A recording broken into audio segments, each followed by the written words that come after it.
Bonjour, son Bible Pas de Café. Voilà, donc je passe par là parce qu'aujourd'hui nous sommes arrivés au chapitre 28 du livre de Psaumes. Avant, on va parler un tout petit peu de Saint-Esprit de Dieu et de la prière en langue. Donc voilà, on va parler aujourd'hui de la prière en langue.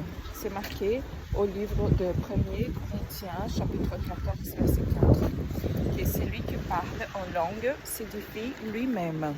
S'édifier lui-même, ça veut dire qu'il va édifier non seulement son esprit, mais son corps physique et son âme également. Édifier vient de construire, réparer, restaurer. Lorsqu'on va prier en langue, on ne comprend pas exactement ce qu'on parle, mais ce n'est pas nécessaire parce que c'est l'Esprit qui va prier pour nous et lui, il sait exactement ce qu'il doit prier. Pourquoi c'est important d'avoir l'habitude de prier en langue des anges? Pourquoi? On va parler quelques points. Augmenter la sensibilité à la libérance du Saint-Esprit de Dieu. Au livre de Romains, chapitre 8, verset 14, nous pouvons lire que tous ceux qui sont conduits par l'Esprit de Dieu sont les fils de Dieu. Le Seigneur ne veut pas que nous soyons dans l'inquiétude. Donc, lorsque nous sommes inquiets, nous devons transformer cette inquiétude en prière. Au livre de Philippiens 4, 7, c'est marqué comme ça. Et la paix de Dieu, qui surpasse toute l'intelligence, gardera vos cœurs et vos pensées en Jésus-Christ. Nous devons savoir qu'il n'y a rien que notre Père céleste ne puisse pas faire.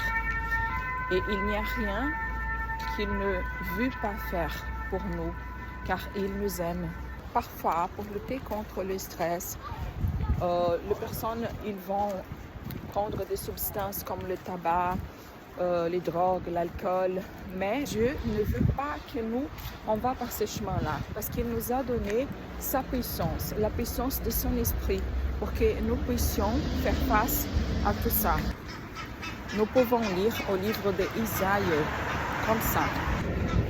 Eh bien, c'est par des hommes aux lèvres balbutiantes et aux langues barbares que l'Éternel parlera à ses peuples.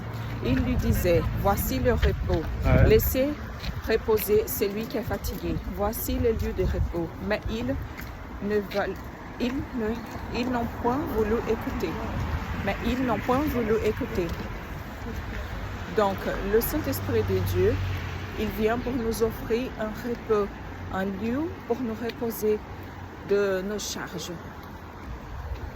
Prier en langue, c'est prier conformément à la volonté de Dieu. Nous pouvons voir aussi une autre référence qui va nous affirmer que « Et celui qui sonde le cœur connaît quelle est la pensée de l'esprit » parce que c'est selon Dieu qu'il intercède en faveur de ça. Ça veut dire que le Saint-Esprit, il est pour nous comme un avocat qui connaît nos droits, qui connaît mieux que nous ce que nous avons besoin. Il va parler de ça au Seigneur. Prier en langue, c'est un genre d'intercession. Voilà ce qu'il dit aussi au livre de Romains 8, 26. De même aussi, l'Esprit nous aide dans nos faiblesses, car nous ne savons pas ce qu'il nous convient de demander dans nos prières. On doit donc ranimer le don de Dieu qu'il y a en nous, parce que parfois, nous n'avons pas encore découvert le baptême du Saint-Esprit, les choses spirituelles, et parfois, nous avons déjà, et ils sont cachés en nous. Mais Paul, il a dit comme ça.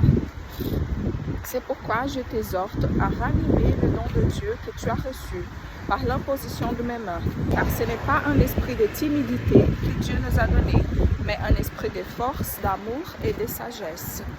Voilà ce que l'Esprit de Dieu est pour nous. Donc, l'Esprit de Dieu est un esprit de force, d'amour et de sagesse. C'est pour ça que c'est important de passer quelques temps de notre journée à prier en langue, fermer la porte de notre chambre, parler avec Dieu, ou même si nous sommes dans le chemin de notre travail, ou si on marche dans la rue, est-ce qu'on va faire des courses, voilà, ou n'importe.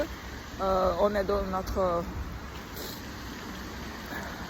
notre cuisine et on fait la vaisselle et on parle avec Dieu.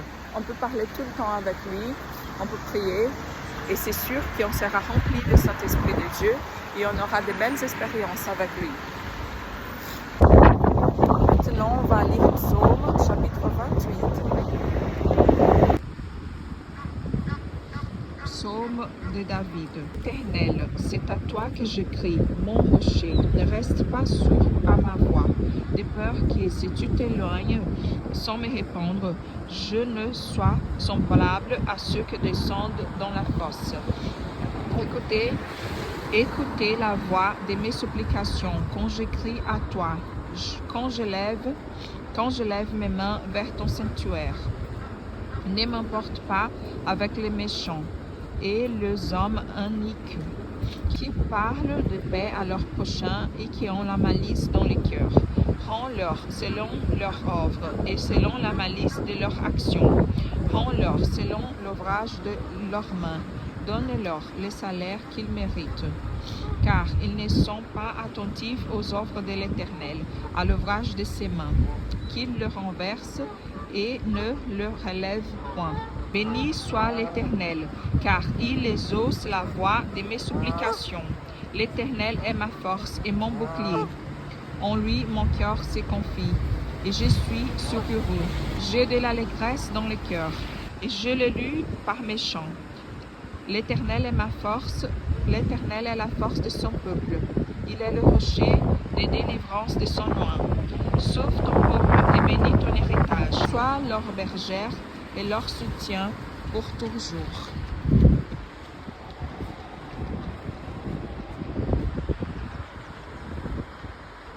Sauve ton peuple et bénis ton héritage.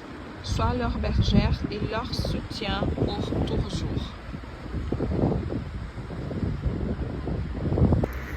Voici donc pour aujourd'hui c'est ça. Je vous souhaite une belle journée, un bon week-end et un bon café.